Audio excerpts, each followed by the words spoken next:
नमस्कार मित्रांनो, मुद्द्याचं बोला या यूट्यूब चॅनलमध्ये तुमच्या सर्वांचं हार्दिक स्वागत। राज्यात झालेल्या लोकसभा निवडणुकीचा निकाल मंगळवारी 4 जूनला जाहीर होणार आहे। या निवडणुकीमध्ये झालेल्या मतदानावरून विजयाचे अंदाज व्यक्त करणारे एक्झिट पोल विविध संस्थांकडून जाहीर करण्यात आले। अमरावती लोकसभा मतदारसंघातून महायुतीचे उमेदवार विजयी होतील असा अंदाज या एक्झिट पोलमधून व्यक्त करण्यात आला।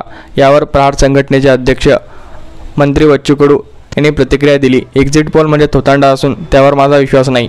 अमरावतीची जागा आम्हीच जिंकणार असा दावा देखील त्यांनी केला आहे। एक्झिट पोलवर मला विश्वास नाही, त्यामध्ये बरेचसे चुकीचे अंदाज असतात। 8 ते 10 लाख मतदान झाले, त्यातील 2 ते 3 हजार लोकांना विचारले म्हणजे एक्झिट पोल होत नाही। त्यामुळे या पोलवर कोणी विश्वास ठेवू नये। आता घोडा मैदान जवळच आहे, 2 दिवसात निकाल कळेल।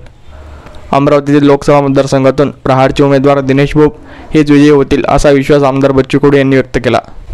लोकसभा निवडणुकीत महायुतीत सहभागी झालेल्या घटक पक्षांना भाजपने विश्वासात घेतले नाही।